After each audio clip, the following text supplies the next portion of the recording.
نام پر خرچ کرنا۔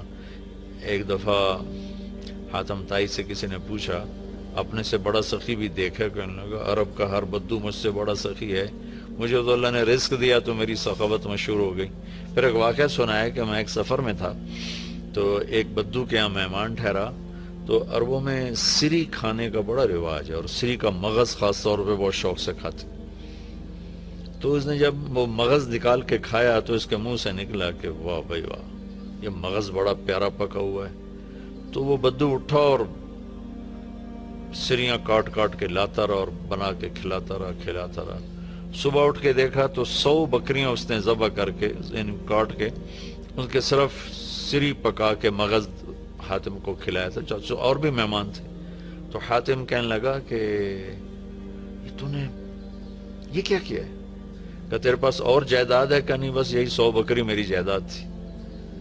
تو کہنے لگا اب تیرا کیا بنے گا؟ کہ میرا جو بنے گا وہ اللہ جانتا ہے، لیکن مہمان کی خواہش کو پورا نہ کرنا تو بہت بڑی کنجوسی اور بخل ہے۔ تو حاتم کہنے لگا وہ مجھ سے بڑا سخی تھا، ساری جائیداد قربان کر دی۔ پھر حاتم نے 100 بکری کے بدلے میں اس کو 100 اونٹ دیے تحفے کے طور پر۔ تو اگر آپ اٹھا کر دیکھیں تو واقعات بھرے پڑے ہیں۔ انسان کی طبیعت میں بخل ہے، سخاوت لانی پڑتی ہے۔ عبید اللہ بن عباس، حضرت عباس کے بیٹوں میں، ان کی سخاوت ضرب المثل ہے، بہت بڑے سخی تھے۔ ایک دفعہ ان سے کسی نے پوچھا اپنے سے بڑا سخی دیکھا؟ کہنے لگے ہاں دیکھا۔ ایک سفر میں تھا، بارش شروع ہو گئی، ایک بدو کا مہمان ٹھہرا، اس نے اونٹ ذبح کر دیا۔ میں بڑا حیران ہوا کہ بکری ذبح کر دیتا، 3 آدمی تھے وہ۔ تو اگلا دن بارش چلتی رہی تو اس نے دوسرا ذبح کر دیا۔ تو انہوں نے فرمایا بھائی ابھی تو کل کا اتنا گوشت پڑا ہے، یہ کیا کر رہے ہو؟ تو اس بدو نے کہا میں مہمانوں کو باسی چیز نہیں کھلاتا، ہمیشہ تازہ چیز کھلاتا ہوں۔ 7 دن بارش ہوتی رہی، اس نے 7 اونٹ ذبح کر دی، اور وہ ضائع نہیں ہوتے تھے، وہ اس گوشت کو سکھا لیتے تھے صحرا میں، وہ سکھا کر پھر وہ کھاتے رہتے تھے۔ تو 8ویں دن بارش ختم ہوئی تو وہ بدو نکلا ہوا تھا اپنے کسی کام کو یا اپنے جانور چرانے۔ تو انہوں نے ارشاد فرمایا اپنے نوکر سے تیرے پاس کتنے پیسے ہیں؟ کہا جی 300 دینار ہے۔ 300 دینار میں 300 اونٹ آ جاتے تھے، اتنا بہت بڑا یہ سرمایہ تھا۔ 100 اونٹ تو کہیں بھی نہیں گئے۔ تو کہنے لگے جاؤ اس کی بیگم کو دے کے آؤ۔ تو اس کے دروازے پر گئے، اس کی بیگم کو دیا تو اس نے انکار کر دیا کہ ہم مہمانی کو فروخت نہیں کیا کرتے۔ تو اس نے آ کر بتایا جی تو واپس نہیں لے رہے۔ کچھ ایسا کرو اس کے دروازے پر پھینک کے آ جاؤ۔ تو دروازے پر پھینک کے چل دیے۔ کچھ دور گئے تو پیچھے سے آواز سنی تو وہ بدو نعرے لگاتا وہ آ رہا تھا، اور وہ تھیلی پکڑی ہوئی کہ میرے دوست یہ اپنی تھیلی واپس لو، میں نے آج تک اپنی مہمانی کو بیچا نہیں، میری غیرت کے خلاف ہے مہمان سے کچھ لوں۔ انہوں نے فرمایا کہ میرے دوست تم نے ہماری ضیافت کی، ہم نے تمہارا اکرام کیا، یہ تمہاری ضیافت کا بدلہ نہیں۔ کہا نہیں یہ نہیں ہو سکتا۔ انہوں نے فرمایا پھر ہم بھی اہل بیت ہیں، ہم بھی یہ نہیں کر سکتے کہ ہمارے گھر سے کوئی چیز جائے اور واپس آئے۔ تو اس نے نیزہ اٹھا لیا، کہا یا یہ پیسے واپس لے یا یہی نیزہ تیرے سینے کے پار کر دوں۔ تو حضرت عبید اللہ کہنے لگے میں ڈر گیا، میں نے کہا یہ بدو واقعی پار کر دے گا۔ تو اس سے واپس لے کر آگے آیا، فرمایا وہ مجھ سے بڑا سخی تھا۔ تو اگر طبیعت میں بخل ہے تو سخاوت کے واقعات پڑھیں، طبیعت میں بخل ہے تو قبر کو یاد کریں۔ ہمارا دیش بہت غریب ہے، اللہ کے واسطے اللہ اپنے اوپر خرچ کرو، جائز خرچ کرو، ضرورت کا بھی کرو، سہولت کا بھی کرو، لیکن فقیر کو بھی یاد رکھو، غریب کو بھی یاد رکھو۔ میں ایک جگہ ضیافت میں شریک تھا تو میرے ساتھ میرا ایک شاگرد بھی تھا۔ ہم اٹھ کے چلے تو وہ مجھ سے کہیں پہلے اٹھ کر گیا، ایک کونے میں بیٹھا تھا، میں نے دیکھا تو رو رہا تھا۔ میں نے کہا کیا ہوا؟ کہنے لگا کچھ نہیں جی۔ میں نے کہا بتاؤ تجھے رو کیوں رہے ہو؟ کہ یہ جو آج ضیافت تھی ایک وقت کی، اس پر جتنا خرچ ہوا ہے اس پر میرا پورا مہینہ گزر سکتا ہے، میرا اتنا لو لیول ہے زندگی کا، لیکن غریبوں کو پوچھتا ہی کوئی نہیں ہے۔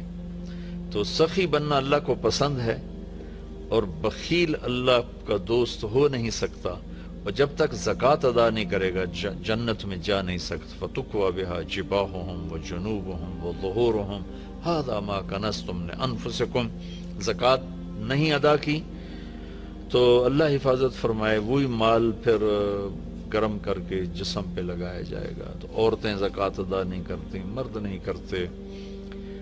100 میں 10% نمازی تو ہیں، لیکن 100 مالدار اکٹھے کروں تو ایک زکوٰۃ دینے والا نہیں ہے. کوئی 10,000 میں جا کر کوئی ایک آدھ ملتا ہے. اللہ کے واسطے اپنی اس کی عادت ڈالیں.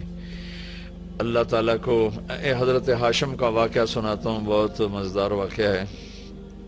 سفر میں جا رہے تھے تو صحرا کا سفر تھا. ایک جگہ پہنچے تو خیمے کے سامنے ایک خاتون بیٹھی تھی. تو اس سے فرمانے لگے بہن میں مسافر ہوں، کچھ کھانے کو مل جائے گا؟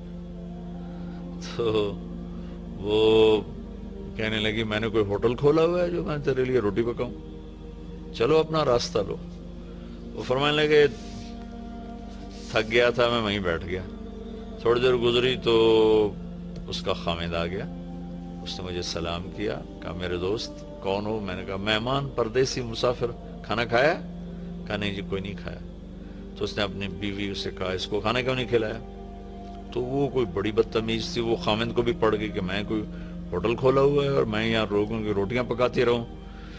تو اس نے کہا تو نے مجھے ہمیشہ ہی مہمانوں کے سامنے رسوا کیا ہے. پھر کہا میرے دوست مجھے معاف کر دینا. اس نے جا کے بکرا ذبح کیا، صاف کیا، پکایا، کھلایا، پھر معذرت بھی کی اور روانہ بھی کیا. اگلی منزل پر پہنچے تو وہاں بھی ایک خیمہ تھا. وہاں دیکھا وہاں ایک خاتون بیٹھی تھی. تو انہوں نے کہا بہن مسافر ہوں، کچھ کھانے کو مل جائے گا؟ کہا بسم اللہ بسم اللہ، مہمان تو اللہ کی رحمت ہوتا ہے، آپ تشریف رکھیں میں ابھی آپ کے لیے کھانے کا انتظام کرتی ہوں. وہ جلدی سے گئی، اس نے ایک بکرا ذبح کیا، صاف کیا، پکا کے اس کے سامنے رکھا تھا کہ اس کا اوپر سے خامد آ گیا. تو اس نے ایسے بڑی خوفناک نظروں سے دیکھا. کون ہو؟ کہا جی پردیسی ہوں، مہمان ہوں. یہ کھانا کہاں سے آیا؟ کہا جی یہ اس خاتون نے دیا ہے. تو اس نے وہ بیوی تھی، اسے چڑھائی کر دی. میں نے یہاں ہوٹل کھول کے رکھا ہوا ہے، جو آتا ہے تو کھانے کھلاتی ہے، تو مجھے بھوکا کر دے گی، مجھے کنگال کر دے گی. تو ہاشم رحمت اللہ علیہ ہنس پڑے. تو وہ بدو کہنے لگا ہنسے کیوں ہو؟ کہنے لگا وہ پچھلی پڑاؤ پر نا اس کا الٹ دیکھا تھا. کہا کیا دیکھا تھا؟ کہا وہاں عورت دیکھی تھی تیرے جیسی اور مرد دیکھا تھا اس عورت جیسا. وہاں مرد سخی تھا، عورت کنجوس تھی. یہاں عورت سخی ہے اور مرد کنجوس ہے. تو وہ کہنے لگا تمہیں خبر ہے وہ کون لوگ ہیں؟ کہا نہیں مجھے تو نہیں خبر. کہا وہ عورت میری بہن ہے اور یہ عورت اس کی بہن ہے. دونوں کی رگیں ایک جیسی ہیں، ایک سخاوت کے پھول ہیں، ایک بخل کے کانٹے ہیں. تو میرے بھائی بہنوں اپنے اوپر خرچ کرو، حلال کماؤ، حرام نہ کماؤ. جھوٹ، سٹا، چوری، جوا، رشوت، کھوٹ، ملاوٹ، بددیانتی، اللہ کی قسم کانٹوں کے سوا کچھ نہیں ملتا. آگے جائز خرچ کرو. اچھی سواری کوئی منع نہیں، اچھا لباس کوئی منع نہیں، اچھا گھر کوئی منع نہیں. بڑے بڑے گھر نہ بناؤ، یہ بہت بڑی نادانی اور حماقت ہے. ضرورت کے اچھے گھر بناؤ، مناسب بناؤ. غریبوں کو بھی یاد رکھو. خاص طور پر کم از کم جن پر زکوٰۃ فرض ہے وہ ضرور ادا کریں، اور جن پر فرض نہیں ہے ان کے لیے اللہ کی ترغیب ہے کہ تم اللہ کے نام پر دو، اللہ تمہیں دے گا. وَيُؤْثِرُونَ عَلَىٰ أَنفُسِهِمْ وَلَوْ كَانَ بِهِمْ خَصَاصَةٌ. ابو طلحہ رضی اللہ تعالیٰ عنہ مہمان کو لے کر آئے اور بیوی سے پوچھا کھانے کو کچھ ہے؟ کہ بس بچوں کی روٹی پڑی ہے. کہ ایسا کر انہیں سلا دے اور مہمان کے سامنے تو بھی بیٹھ جا، میں بھی، اور چراغ بجھا دیں گے اور تم منہ ہلاتی رہنا، میں بھی منہ ہلاتا رہوں گا، مہمان کھانا کھا جائے گا. بچوں کو بھوکا سلا دیا اور چراغ بجھا دیا اور تینوں کٹھے بیٹھ گئے. یہ دونوں میاں بیوی منہ ہلاتے رہے اور مہمان کھاتا رہا، چونکہ روٹی تھوڑی تھی. وہ پیٹ بھر کے کھا گیا. صبح جب مسجد میں آیا نماز پڑھنے تو قرآن پہلے آ چکا تھا. وَيُؤْثِرُونَ عَلَىٰ أَنفُسِهِمْ وَلَوْ كَانَ بِهِمْ خَصَاصَةٌ. اللہ کے کچھ محبوب بندے ایسے ہیں جو اوروں کو ترجیح دیتے ہیں حالانکہ خود بھوکے ہوتے ہیں. حضرت علی رضی اللہ تعالیٰ عنہ اور حضرت فاطمہ رضی اللہ تعالیٰ عنہما دونوں بچے بیمار ہو گئے تو اللہ کے نبی نے فرمایا کہ بیٹا کوئی منت مان لو. تو دونوں نے روزے کی منت مانی. تو گھر میں کچھ تھا نہیں تو شمعون یہودی سے کچھ اون لے کر آئے حضرت علی رضی اللہ تعالیٰ عنہ، اس کو حضرت فاطمہ رضی اللہ تعالیٰ عنہ نے صاف کیا، تو کچھ تھوڑے جو ملے اس کو پیس کر انہوں نے روٹیاں بنائیں اور افطاری کے لیے سامنے رکھا اور بیٹھے تھے کہ آواز آئی، مسکین ہوں اللہ کے نام پر کچھ دو۔ تو میاں بیوی نے دونوں کو دیکھا اور دونوں روٹیاں اٹھا کے اس فقیر کو دے دی، اپنے لیے ایک نوالا بھی نہیں بچایا۔ اگلے دن پھر روزہ رکھا اور شمون یہودی سے وہ اون لے کر آئے، صاف کیا، کھانے پر بیٹھے، آواز آئی، یتیم ہوں اللہ کے نام پر کچھ دو۔ تو دونوں روٹیاں اٹھا کر ان کو دے دی، پانی پہ روزہ رکھا۔ اگلے دن پھر ایسا ہوا، پھر کھانے پر بیٹھے، پھر آواز آئی، قیدی ہوں اللہ کے نام پر کچھ دو۔ تو دونوں روٹیاں اٹھا کے ان کو دے دی۔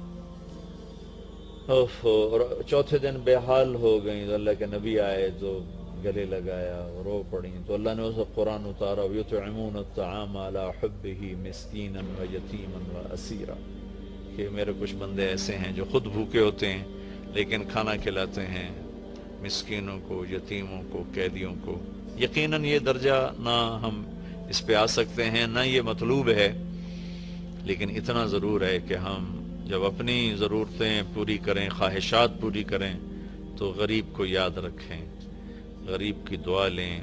کتنے غریبوں کی بچیوں کے ہاتھ پیلے ہو جائیں گے جب مالدار بخیل ہوتے ہیں اور غریبوں پہ خرچ کرنا چھوڑ دیتے ہیں، تو غریبوں کی بیٹیاں نیلام ہو جاتی ہیں، عزتیں نیلام ہو جاتی ہیں، بچیاں نیلام ہو جاتی ہیں۔ میرا تو بازار حسن بھی جانا ہوتا ہے تبلیغ کے سلسلے میں، بھوک کی ستائی ہوئی بچیاں اپنی عزتیں بیچ رہی ہوتی ہیں۔ آپ یقین مانیں ان کی داستانیں سن سن میرا کلیجہ پھٹ گیا۔ نچانے والے اسی طرح سیٹھ صاحب بھی ہیں، شیخ صاحب بھی ہیں، سردار صاحب بھی ہیں، میاں صاحب بھی ہیں، ماہر صاحب بھی ہیں، چودھری صاحب بھی ہیں، افسر صاحب بھی ہیں۔ ناچنے والی طوائف بن گئی، رنڈی بن گئی،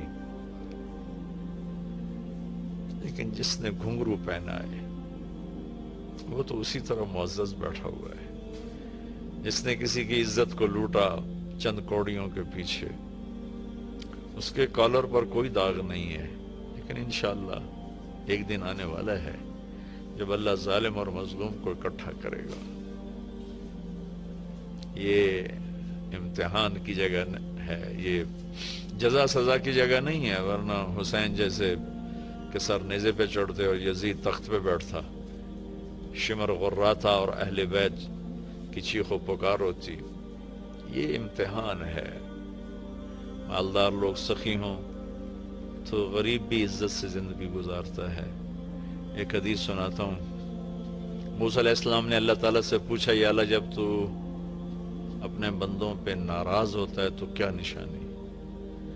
تو اللہ تعالیٰ نے فرمایا، موسیٰ جب میں ناراض ہوتا ہوں تو بارشیں بے وقت کرتا ہوں، حکومت بے وقوفوں کو دیتا ہوں اور پیسہ بخیلوں کو دیتا ہوں۔ تو آج اللہ کی ہم پہ ناراضگی ہے کہ بارشیں بے وقت ہیں، حکومت نااہلوں کے پاس ہے، پیسہ بخیلوں کے پاس ہے۔ اچھا، ایک ہوتا ہے بخیل، ایک ہوتا ہے شحیح، جو بخیل کا بھی دادا ہوتا ہے۔ بخیل تو وہ ہے جو اوروں پہ خرچ نہ کرے لیکن اپنوں پر کرے، اپنے بچوں پر کرے۔ شحیح وہ ہوتا ہے جو کم بخت نہ اپنوں پر خرچ کرے، نہ اوروں پہ کرے، نہ بچوں پہ کرے، نہ بیوی پہ کرے، صرف گن گن کے خوش ہوتا رہے، لاکھ ہو گیا، کروڑ ہو گیا، ارب ہو گیا، خرب ہو گیا، چوتھے دن قبرے جا ڈٹھا، ہر شے ختم برباد ہو گئی۔ یہ شحیح ہے۔ تو پھر موسیٰ علیہ السلام نے پوچھا، یا اللہ جب تو راضی ہوتا ہے تو کیا نشانی ہے؟ تو اللہ تعالیٰ نے فرمایا، موسیٰ جب میں راضی ہوتا ہوں، امطر علیہم ابان زرعہم امنعہ ابان حصادہم، جب راضی ہوتا ہوں تو جب کھیتی کاش کرتے ہیں تو بارش دیتا ہوں پھلے پھولے، اور روک لیتا ہوں جب پک جاتی ہے تاکہ کاٹ کے گھر لے آئیں۔ وَأَجْعَلُ الْمُلْكَ فِي حُلَمَائِهِمْ، اور حکومت سمجھدار نیک لوگوں کو دیتا ہوں، وَالْمَالَ فِي سُمْحِ